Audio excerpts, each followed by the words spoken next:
And the next category is Business of the Year, sponsored by SPASA.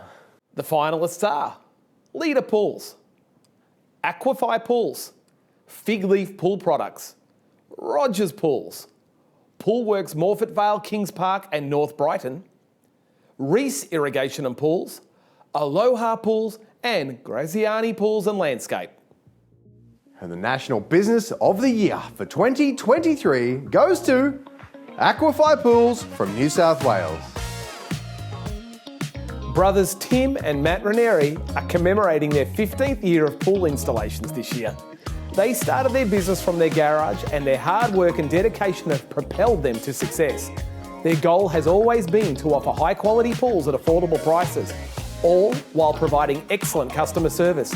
They firmly believe in their company motto, integrity and experience, and strive to incorporate it into every aspect of their business.